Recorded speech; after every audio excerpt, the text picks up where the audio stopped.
Welcome back to the shop. I'm Jason. John, and this is Project Quicksilver. And I'm Judah. We're not going to talk about him. Today we're continuing our refresh series. In the last episode, we replaced a ton of stuff on the engine, and today we're going down underneath, and we're getting to the transmission, both the seals, the shifter, the differential, drive shaft with a center support bearing, guibo, and the center bearing in the middle of the drive shaft, which actually might be that one right there. Looks like we might order two of those. Whoops. Once we complete this side of the car, this thing will be fresh and squeaky clean and ready to go so that John can really learn how to drive a clutch, and maybe we'll be installing a clutch in it later. Let's hope not. Okay, whoa. You did not have to go that far. I think I may need to do a clutch on my 540 already. Whoa. But it came like that. That's here nor It came there. like that. So first things first, we got to get this thing up in the air and get the exhaust ripped off it. I may have jumped the gun there real quick with going up in the air. I forgot we need to get the shift knob off so that we can get the shifter out the bottom when we get it all disconnected. So John's in the car. He needs to disconnect his boot so that we can wiggle around down in there, and he needs to pull that knob off of there. See, I don't remember how to disconnect the boot. Yep, just like that. Panic. Straddle. Okay. Push the seat back, I guess. Yeah, push the seat back. Don't break your center console. Yeah, I just got that new one. Or get up on your knees. Give that to your brother. Yeah. There you go. Good thing That way you're pulling towards your chest. I'm too tall for this, man. Yeah, it's... Did right it go? into the roof. Yeah, right. Did you hit the roof too? Yeah. Damn, I was gonna climb up and look through the windshield. Ow. Was it your head or the... It was my head. I went boom. Hit the roof. I told you it was coming. I wasn't ready for it. You just lift Yeah, everything. straight up Now we got to get me a ZHP knob now and that it this pops is off of there. Yeah, I think we're going to have to order a ZHP knob. ZHP? Yeah. You want the weighted knob like mine? Yeah. All right. Yeah.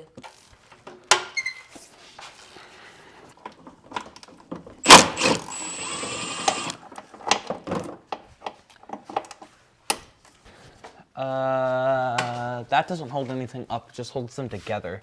Yep, so last thing would be the actual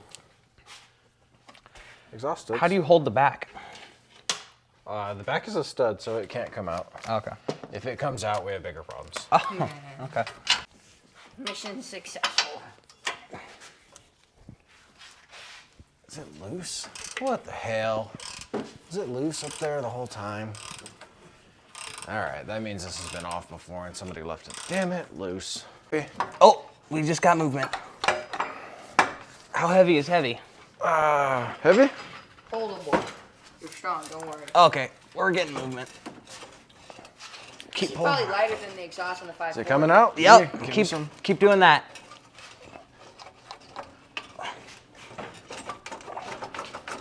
Right there. Almost. Did that just cut your head? No. It was like half an To the inch side. away. To the side. Oh, What? your muffler full of water? To the side. I don't want this hanging out the back door. There we go. I thought I could hear water in here. All right, so we have a shop tradition that whenever you take the exhaust off a car, you have to start it without the exhaust on. So I'm about to get up in there, and we're going to do that. So let's see how this goes. Perhaps this is a tradition in your shop too. Whenever the exhaust is gone, Oh, ow. Spider-Man.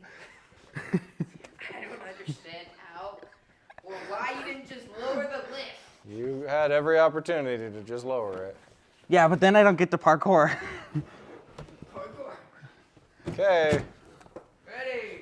All right, the key is the camera rolling. Yeah. Yep, we're on. Ready? Yeah. Wow. That's funny. It doesn't sound bad. Doesn't sound good It either. doesn't sound good No, no. either. Like, no, I don't want to roll it like that. It's sort of like Mercedes, you know? Mercedes kid, yeah. Give it a little grab. Yeah, let's hear it.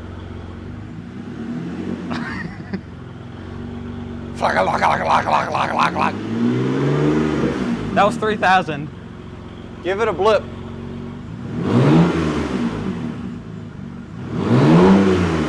Pretty loud. 4,500. Yeah. That's pretty. It does not sound refined at all. I don't like it.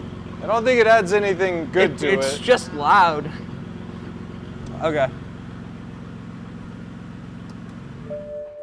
will tell it's not an E8. It's just loud. It's not a good loud though. Yeah. Yeah. I'm glad my butt didn't catch right I'm here. really glad you didn't catch there either. Okay, we're good. Now we bring it back up. Okay. Watch the eyes. Pop out that way, and we dump all the dirt in the rocks. All right.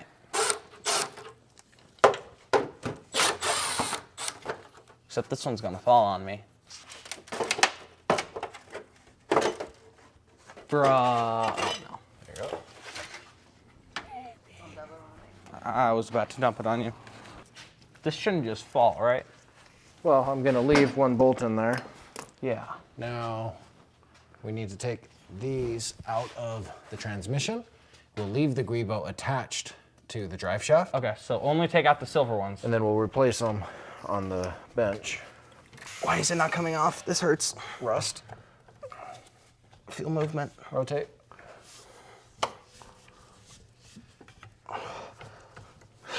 You dying? It's Hey, hard to curl it. hold above your head. Curl it. Yeah, no, curling it. It's not heavy. It's just holding stuff above your head sucks. Rock those delts, baby. All right. Over here on. This is why we do overhead carry. So we've kind of found ourselves in a small pickle here. One of the reasons we pulled the drive shaft in the first place was because we're getting a minor vibration around 1800, 2200 RPM. I felt it. He didn't quite feel it yet. I'm not tuned. I'm not tuned Not yet. tuned. I could feel it coming from my butt, and I didn't have gas. What I think it is this rear U-joint. This motion here is quite stiff. This motion is nice and free play. So more than likely, the joint has lost enough of its grease inside, and there was grease inside here, that it's gotten overly stiff and come to the failed point. So we have a couple of options. Tomorrow, he's going to call a drive shaft shop here locally, see if they can replace it and see how much it costs. We can buy a drive shaft off of Amazon for 300 bucks. Trying to do this, yeah. A new drive shaft for like 800, or we can grind out the stake marks and for like 30 or 40 bucks try to put a U-joint in there ourselves. For now, we're thinking we're just going to run it and see how long it goes, and maybe just buy a new drive shaft in the future, and then on this one we could practice and give it a shot. Yep. Anyway, what we need to start with is we need to get the center support off. It's pretty loose. It's got some good cracks here in the middle that we couldn't quite see on the car, but you can see it is cracking along inside there. And to do so, we just separate the drive shaft, but we got to get the gator off, and we got to try to do it gently. So we're just going to pry up a little bit here, get underneath it, and get it over the edge like that. So we don't want to rip the gator or the boot. Yeah, that's kind of important. And we already marked everything down the middle here because our drive shaft is balanced unit together, and if we just separated it and then put it back together somewhere else, we'd have a hell of a vibration then. So now, just slides right off, and now we put it back right there. No. Calm we down. have our marks so Calm that we down. can get it lined back up. We are going to be re-greasing this as well, so we'll do that in a little bit. We do have a new collar ring that's going to go inside the end of our drive shaft right here. We'll pry that guy out of there. Now this boot also comes off from this side. Should be able to pry it back and out. There it is. Oh, is it dry? Yeah. We don't have a new one though. No, we did not get a new one. There we go. That's I was about to say, if it just got clamped back on. No, it was just so dry it didn't want to slide off. So we'll re-grease this. It doesn't move a whole bunch while it's in the car, but that's what we were trying to get over right here is this little clip ring goes over the edge there. And then this will just come off. On the press it will. Yeah. So this is one of those areas where having access to directions is really important. We're looking at the drive shaft, and I've got everything marked, and I've got this protrusion marked towards the front. However, the directions call for having the protrusion mounted towards the back like this. So what do? Well, I decided to go to the internet and confirm my suspicion. It looks to me like this might have been mounted incorrectly from the beginning. It's got a production date of 27/11/07, so possibly it's been replaced at some point, or possibly it was wrong from the beginning. We're not really sure. So we're going to go with what the directions say, and we're going to flip it, and we're going to mount it this way, and hope that that's okay. No, we need that bearing. Yeah, that bearing's still on there. Okay. So this has got to go up. Oh. That makes sense. I was like, why isn't it leaving? Okay. 94763. This is just a bearing spreader. It looks exactly like Special Tool. Yeah, but it wouldn't fit on because it was Too backwards. big.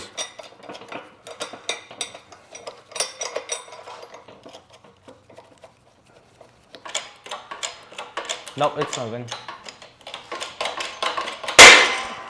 Dang, Nova.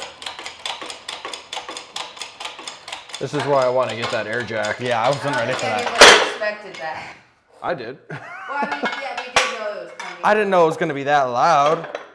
So the instructions show using a special tool to, it says force the bearing on. It doesn't say to use a press or a puller or anything. So my special tool is this 2-inch piece of DOM. We smoothed out the end here so there weren't any sharp edges. John's gonna hold this side. Yep. I'm gonna see if we can get any movement out of it here.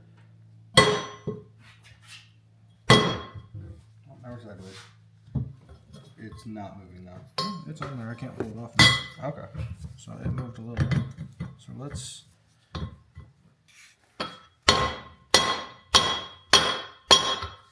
Sure sounds like it's all the way there. Yeah, I think we're there. There's like very little bit, maybe. Since we don't have the BMW special grease that goes in here, I'm using some high temp synthetic wheel bearing grease. I almost said silica. Silica grease. Yeah, that'd be fun. Now we got to get that to push far enough inside of that sleeve. Maybe that's why it was installed backwards. I don't want to deal with this. Press it back off.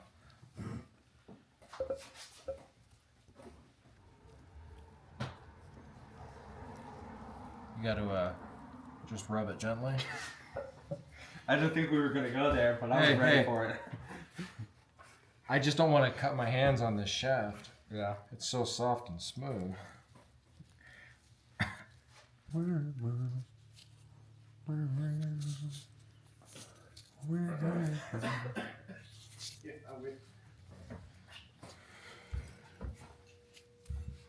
That works. Are the green things lined up? They wouldn't twist. What do you think? They look lined up. Pretty close? Yeah. Forgot to press record. I just did this one. Press record. I forgot to press record for the first one. But I did that one. 64 pounds. Sorry, Newton meters. Foot pounds would be crazy. I'm gonna go to Glory Strap. I gotta do this one. So, just putting that right there. 64.52. Last one.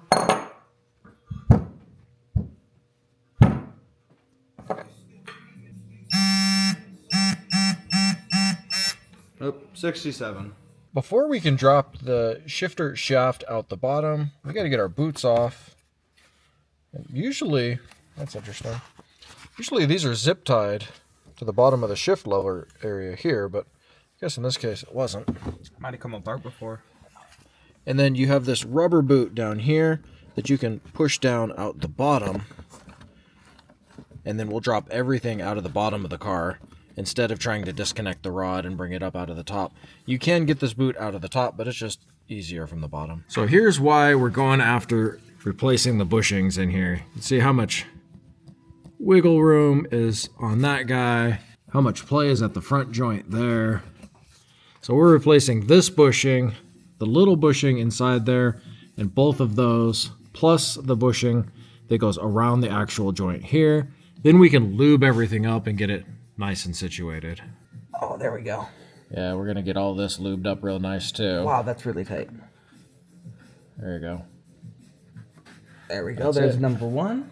Here, I'm gonna hand that back to you. Oh yeah. That was dry. That guy is sticky and dry. It's kind of... There it is. See how it just rolled? Yep. Bam! There we go. Now we are free. Is that butyl? It's just a tiny little bit on the back here to hold it in place. Interesting. You can put more in, but now we have our whole carrier out. That's actually pretty simple. Right?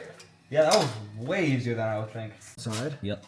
There's a pin in the middle that goes up and down that actually holds this joint on there. The joint actually doesn't feel terrible. It has some play. That bushing that we got is what will help. So that pin, you have to get underneath it, pop it off and back far enough that we can push the pin out the bottom or the top. And if you reach fingernail right there, Okay. you can feel the end of it. Dang. That foam pad is filled up with goo and just done. Good thing we got the foam pad.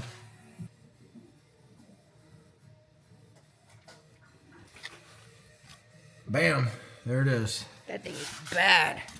So let's check this out. So I made this screwdriver 20 years ago specifically for doing shift shaft seals. It's got a small bend in it with a tiny little hook. And you come in the side and then you're trying to catch. Right there you can see where I slipped out the first time. Catch the steel ring on the outside, and then you only have to pry it back a tiny bit before you can get a small piece or a small pliers on there. Yank that sucker out. So on the inside of the seal, I put just a little bit of True Glide lube. On the outside, a tiny, just thin layer of Ultra Black. Just trying to hedge our bets a little bit. And then we've got a 15mm socket. Hammer slowly. Super gentle.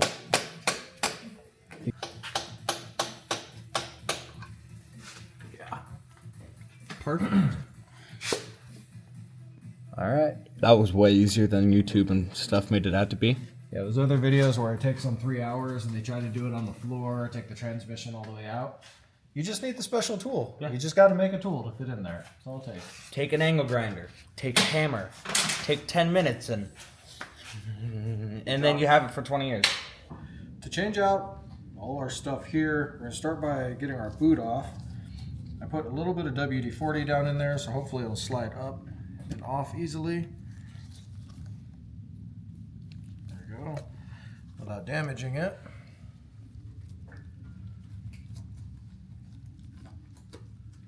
Which also will allow us to see what's going on inside the shaft, if there's any movement in here. It's pretty common for there to be some play in this shaft from when it's filled with poly from the factory. One thing you can do is you can pry it to the side and fill it with new poly, let that harden, and it'll be in really good shape. Now we need to get the ball, this guy, or the ball socket, out of our carrier, which has a tab on both sides. These tabs have to be pushed in and then dropped out the bottom, which makes this really difficult to do in the car, but not impossible if you're trying to do a short shifter, because the actual shifter is just this piece here. So we need a pick and a little flat blade screwdriver to pry on these, but oh no, it's not coming out. It's not coming out. We got it popped out, but we haven't taken our lower linkage rod off. So we want to make sure we orient where the rod goes. It bends up and through this central opening. Oftentimes people will put these in backwards or forget, or all sorts of different things can happen, and then you'll make contact with the guibo and the drive shaft, and you'll just have all sorts of issues that you don't want. So make sure you pay attention. to which direction your shaft was flowing before you pop this off. Don't get into too much of a rush. And which side it goes in here. Since it's only a single shear shaft, you want it to go in the right direction. Now, look at that. Ooh, yeah, no, that's fun. So much play there. That's bad. There's going to be play here as well, and in the joint. So these are other areas if you want to go to a full rebuild to replace these as well. And as you can see with this shift knob or the shift lever, there's a bend to the lever, orienting the shift knob further back. Don't install it backwards. Otherwise, you're going to have to reach way out here to get it. Which would probably be all right for him, actually. Not for my little T-Rex. I was going to say, oh man, like then the the New ball Mustang. just pops off the bottom. With all this, man, look at all the goo coming Yeah, off. that's of here. Actually going to disgusting. take $20 to brake clean. That was not metaphor. Yeah, and then that's it. Now this guy's ready to be cleaned. The carrier bushing on the back has an orientation as well. You see the little notch cut out. Notch up top. We want the notch up top. And this guy, so loose, it just pops off. This one probably won't be that tight, but we're going to get this all cleaned up. Our last two bushings are right here, and they're not in terrible shape. They don't get a ton of wear. They're just keeping everything in place. But we do have new ones. The easiest way to get these off is to cut the edges off with a razor blade and slide them out. And then we need to press these new ones in with a little bit of lube. That's for those poly ones that you were showing me. You just put both sides in and... Easy peasy. That's what I have in both of my cars. So maybe you I should really do like those. The 540 feels though. The 540 has poly, Delrin, and aluminum in it. I don't have any rubber left in that system. Well, no, the M5 actually. The 540 doesn't have all of it yet. It will. Decisions. All right. So you can see on the ball head here how much material has been worn off because it wasn't lubricated and it was just full of grease that had a bunch of dirt and debris in it, wearing the sleeve of the shift lever itself. So there's definitely still going to be some play right here, which might encourage him to do a short shifter later, and we'll just change out the rod from up top. This is the bushing that goes in the shift rod joint down in here. This is what was left of the bushing after that leak had completely destroyed it. Another reason to make sure you replace your seals and everything, because leaks by themselves are annoying. The aftermath of a leak can be much worse. Terrible things. Terrible things. All right, so Jay's gonna cut these guys off. Just cut off the top and then they slide through the bottom? Not easily, but they will. Okay, so let us open this, cut the edge up a little bit. Hit that a few times. Close that. Let me try this real quick.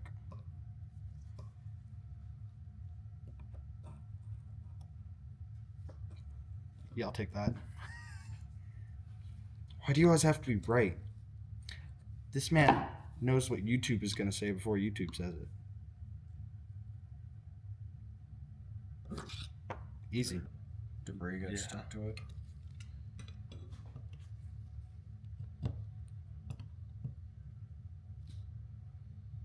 Yeah, there you go.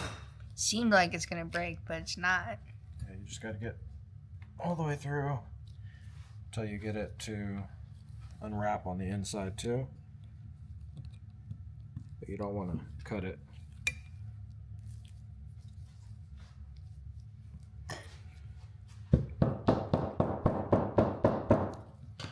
For a second there, it looked like you were going to pull one of those. It did.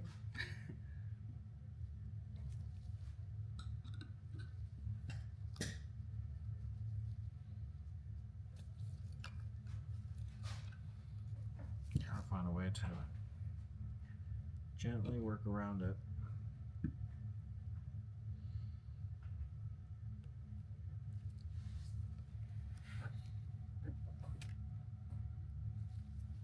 That's what the little bit of lube is for, is to help encourage that.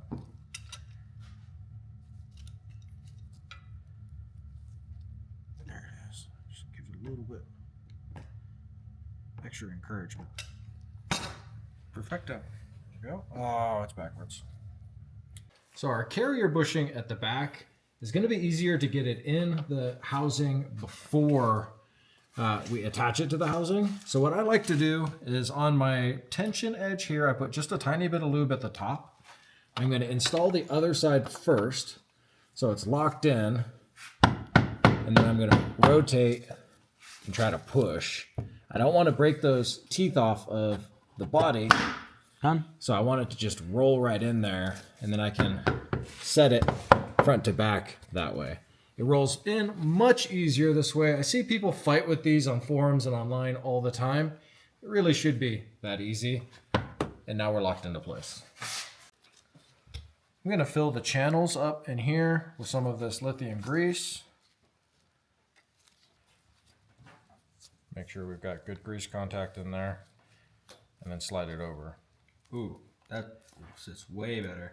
It's better, but you can still definitely feel the wear in there. Yeah. So we'll make sure we get this good and greased up, and John will get to try it, see if he likes it, whether he wants to buy a short shifter. Is it in yet? Yep, you're lined up. You can see it from the top?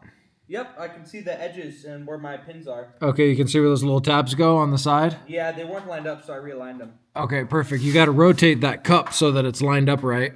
Give it some force down and tap it in. It's not tapping anymore. It's not in. Well, that might have been it. Can it pull out? No, that looks like it's solid right there. I just didn't hear a clip. Okay. Hand me a mirror. That way I can look at the sides. Okay. That side looks in.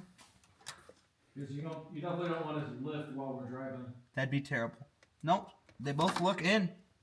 Be an uncomfortable feeling. Try some of that play. All right, I'll just have to drive it. It's way better than it was though. Like You're gonna have to feel the 540 and M5 to see how much. Don't move it. I don't want to move mine. Lifetime oil? That's bullshit. Don't listen to that. Lie. If it's lifetime oil, there shouldn't be a drain plug Right. or fill plug. Well, Isn't the transmission part of the BMW service plan too? no, because the oil is lifetime, so you never have to change it. Okay. I was gonna say it'd be hilarious if it was part of the BMW service plan. These have an O-ring on the inside. That's what it is. Okay. So you should get new fill plug and drain plug because they have a built-in O-ring that looks like this one's pretty flat. So yeah, how about that? We can order one. Amazon 2-day shipping, just like the oil. Or overnight, actually. Wow, that's tight. Pushing What's isn't that? gonna help. It's not coming out. Because it's aluminum and twisted. What are you doing? Interesting.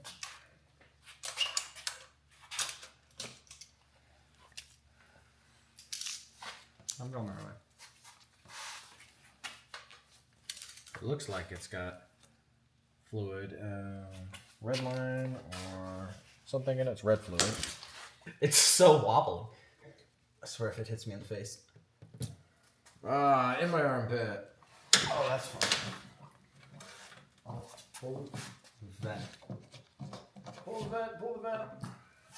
So rather than spending $14 on a new drain plug just to get the new O-ring, we're going ahead and using one of our O-ring kits. This is a 20 by 2.4 millimeter O-ring, and hopefully it fits really well. I mean, it sits right down in the groove. That'll be enough to seal it. Versus these that are completely flat and had a little bit of dribbling going on. Okay. You want to fill until you get a stream coming out, and then take the drain plug, and I actually like to put the drain plug in while I still have somewhat of a stream. You can wait until the stream starts to diminish, but I like to leave just a smidge more in there. But if we can't get that drain plug in, he'll let it all drain out. Yesterday was a very productive day of repairs. We got all of the shifter stuff done, but today has been kind of a big letdown. You see, I had John calling around to all sorts of drive shaft shops here locally in the Phoenix area. Lots of them building custom drive shafts, carbon fiber, like really cool stuff. And all of them had the same thing to say. Oh, we don't touch BMW stuff. It's a freaking U-joint. Are you kidding me? I know that these shops are opening up and replacing staked joints and putting serviceable units in there, and I know it's possible because we found the Driveshaft specialists of Texas. They build these drive shafts, they put serviceable U-joints so that they can be replaced in the future and they can get the work done. The real disappointment today was John found a place, Ultimate BMW or Ultimate European Repair in Tolleson. And he talked to, I believe, a service writer, and the service writer said, oh yeah, bring it in, we'll take a look at it and let you know how much, or if we can do it. The service writer didn't know squat. We get in there, he goes, no, we gotta have a tech look at it. The tech looks at it and he's like, no, we can't do that. We can put a drive shaft in it. Well, no shit, Sherlock. Of course you can put a drive shaft in it. We called you and we asked if you can repair it. No, we don't repair them. We put drive shafts in them. I've got the drive shaft in my hands. Bro, I can put a drive shaft in. So that's a disappointment of the day. No shade on these guys. I get the sales process. Get the customer in the door, then you can sell them. I'm in sales. I've been in sales for 15 years. I get it. But come on. We drove 34 miles to get to this place, each direction. It was nice to get the 540 out, but still, kind of a bummer. So here's what we're gonna do. The joint has good movement one direction, not this direction, but this direction. I'm 100% sure that that's the vibration that I was feeling while we were test driving it. That vibration hopefully will be better with a new guibo, new center carrier bearing, but I don't think it'll go away. John's gonna drive it and see if he's okay with it and how long he can handle it before we order a drive shaft from the drive shaft specialists, because they can work on BMWs. Go figure. The thing to remember here is that when you have a joint going out like this, you're imparting vibration into the rest of your drivetrain, i.e. your center carrier is gonna get vibration pushed into it, and more importantly, at the location of the vibration, the input to our differential. The vibration occurring here is going to be applying force to our input sleeve and to our bearing and our seal, which could at some point cause a leak. So when you have vibration like this, you really should be prudent about fixing it. John's on a tight budget, so he's going to see if we can get away with it for a while. I think we can, because the vibration was nominal at best. But being seasoned, I could feel it. So he's going to run the risk. When I was driving, I couldn't feel it because I just drive in. I was like, I can't drive a manual, and I was scared of that, so I wasn't paying attention to what the car was doing as much. Still in the learning phase, and that's okay. This is a learning car. We're going to make it as good as we can for the budget that he's allocating for it. When he gets a different job and he's making more money, well, we'll have a bigger budget. Or just a job in general. Well, sure. Nobody hires me at 15, bro. Rant over. What we need to do next is we need to get our two output shaft or output seals, get this camera to turn around, done on our differential. Now that we've got everything taken apart, we're gonna pop the CVs off of each side and get this going. So before John gets cooking on here, my preference to getting to these bolts, these are E12s. I like to use a long extension. I like to come at them from the top because the boot gets in the way. I like to hit the boot with some WD-40 so that it's got some slip to it. And coming at it through the wheel well here is going to be the easiest way to get on it and put the least amount of pressure on that boot. And then we'll just rotate. There you go. To get each one of those bolts out. It's like, let me make sure that this is on. It is. You're on? Yep. Eventually you'll be able to feel it seat. And you can just keep the gun on there each time. There you go. Gentle on the second one. The first one loosened it. Okay. The second one is backing it out. Is that all of them? No, one more. Let's see if I can feel it seat. I got this. So you gotta watch it and straighten it out. It's not If you straight. stick your finger in here, right here, you can bend the socket, since it's a swivel, to get it to line up. And then you just feel went. It just locked in. Yep, Yeah. that was the seat. Boy, this light, I'm loving this thing. There we go, now they're all loose. To get our joint off, we're gonna use this edge here to lightly tap that way to split this open. And then I have a bungee cord here because you really don't wanna let the axle joint droop out completely on the inside or the outside CV at this point. Obviously, we're gonna have to get it down out of the way or up out of the way, but the more pressure you put on these joints, the more problems you have later. That's why I didn't put my hand there. So we're just gonna slowly work this out. Judah, you can see right here, Yeah. we're starting to Opening up. separate. Twist. Yeah, so we'll go ahead and twist it and get it from the bottom. Go ahead and hold the shaft. Okay. I didn't want to get slipped into. I'm not putting any pressure on it. There we go. I think we're out. So now you can see we can push this to the side. We can push it up. I think right there will work good, but I don't know where to clip. So now it's not falling down, still technically in the way, so we're gonna have to move it out of the way. But we need to get this input sleeve out, and there's a snap ring in there, so we gotta do the exact same thing we just were doing, and we need to tap it out that direction. And again, I prefer to use rubber mallets in these cases. Go ahead and put your hand on the other side so I don't shoot it out. Let's see there, just a couple of swift taps and it breaks it free. Now we can slide it out the rest of the way. And then there's our seal that we're replacing. And this is the sealing surface that we're working on here. You see the dirt edge there and how this is a little bit wet. That's where our fluid is navigating its way out. It's hitting this flange and it's shooting everywhere. Spinning. So our worst seal is actually on the driver's side, but if you look right here, you can see it's shiny, sticky, and wet from that seal leaking right there. In an effort to make sure that we get as little dirt and debris inside our differential as we're doing this, we're cleaning it.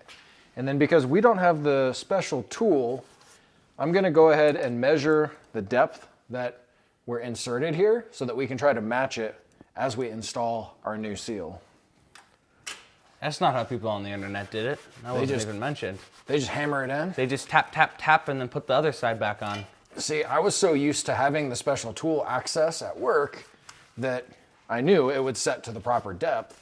But now that we're doing it at home, we still want to make sure we get at least as close to this depth as possible. And that's hoping that somebody didn't do this wrong in the past. But it does countersink just a little bit because there's a flanged edge here to allow it to drop down in there. This is a seal puller like this. Yeah, that's gonna work much better. That worked awesome. We had better leverage on it. So by doing it that way, we're getting right on this edge here and up against there, and we haven't applied any pressure to the outside of our housing. Man, look at So- those ball bearings.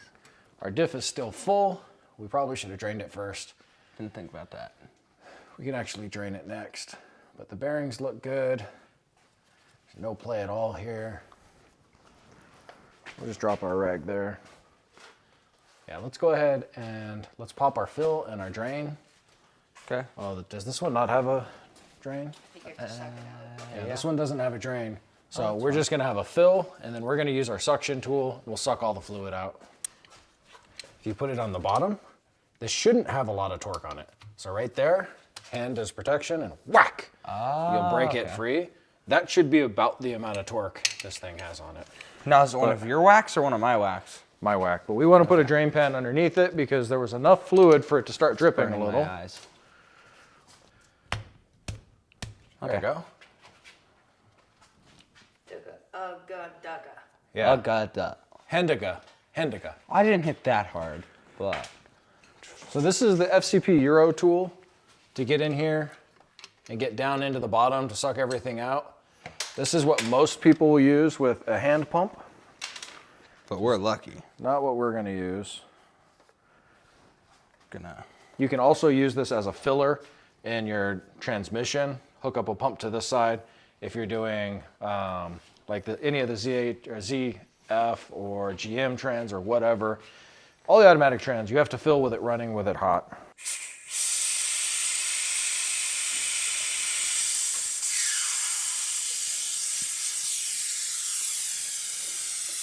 To install our new seal, there's a special tool, like I mentioned before, that sets the depth, lines it up, gets everything perfect. We don't have that. What I do have is my new ball joint and bushing kit from Vevor with 1 million of these different cups and sleeves. This cup fits inside because we need to have enough space in there, but will also drive nice and evenly towards the outside of our seal versus towards the inside because we don't want to cave in the seal. So what we're going to do, let's see how tight our fit is. Okay, I'm going to get the seal up there and I'm just going to set it with a hammer so that it feels, looks like we'll rotate it just a little. I'm going to set the bottom. Try to even it out. You could slide a block of wood over this. It'll probably be easier to hold. So you can see we're pretty even all the way around. I could probably drop the top end just a little bit. We're talking about thousandths of an inch of difference. Is this necessary? Probably not. Eyeball it, get it in there about straight. You'll probably be fine. Honestly, at the dealership, when the special tool was in use, we would improvise and find a way to get it done too. And I never had to come back with one of these leaking. So now we need to reinstall our output shaft flange. We do have a new snap ring for right here. I'm gonna be honest, bit of a hack here. I don't usually replace these. They only ever come in and out once or twice in their life. They're more of a pain in the butt to get in if you replace it. You comfortable with that? No. Not my car, so I'm asking him. I put a tiny bit of gear oil on here. I'm gonna just rub a little bit around in there as well. And then this is where, just take your time and then give it some love.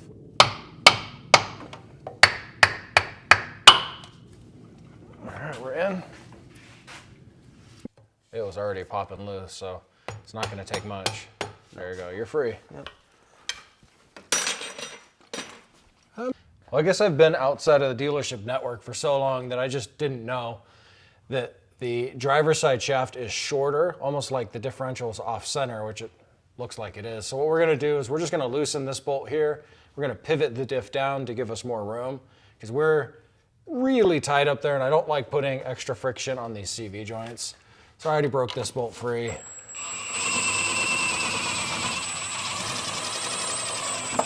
Just in case.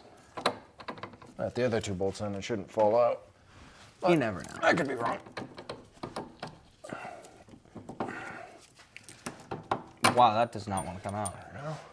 Yeah, it's not falling down. Yeah, no flex. We haven't even loosened the rear yet. Push your bolts in so they're out of the way. Oh. There you go. Yeah, you got it now. Yep. There it is. So we just flex on the loose bolts a little bit. Yep. And that upper bushing that's loose. There you go. You might have to give it a little. All right, now. Whoa! I was trying to give you more instruction and you just went for it. Well, as you said, all right, I was pulling and then it came out. How did your chest Yeah. go pee? Diff oil is not coming out of your clothes. Good thing this So isn't. we need to address that right now. Okay. I'll have links down below to all of our special tools, including our special tool here. This is our filler valve nozzle setup. You can see it fits perfectly on any one of these different bottles. And the easy thing to do is to get it up here where the exhaust would be, get our tube in, and then we just slowly fill without squirting off our easy fill nozzle and squirting yourself with lovely, lovely smelling diff oil. Which is why I'm going to give it to him and let him do the filling. Now rotate that guy, slide it up. Okay. Hold it up. That's going to be enough pressure. To keep this up. All right, let me hold you now so I can adjust it for the bolts. I'll just keep them comfortable over here. And we put it in backwards from how it came out, and it lines up perfect still. Yeah. Because there is some flex available on here. Okay, now you can put your 3 bolts in up there. Gotta line that up. Let me spin this just a little. That's these ones caught. Yeah, before you do that, let's get this one started. These are harder. All right. All of these bolts are one-time use. Remember, you bought a BMW. Replace them all with Yeah, that's fresh, clean, shiny bolts. shiny bolts. That's coming from a Master Tech right there, so you know it's right. Yeah, definitely replace them. Yep.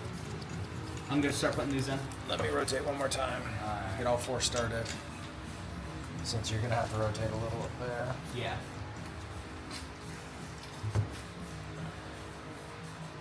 And always torque, because I'm sure that you're using a lift too, and not on your back with one jack stand and a precariously placed jack.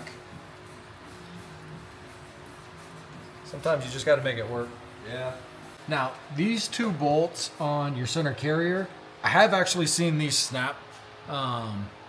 So, seen, done, you know. I am going to torque these. These are 21 Newton meters. As you're installing it, the old school way of doing this would be to put your thumb on here and apply just a little bit of forward tension on it, preloading the rubber housing. Already done that, so now I can just take them down to the torque. The preload that I put on it actually lined them up right with my marks. There's a bug in my glasses, son of a biscuit. It lined up with my marks here that we did when we removed it.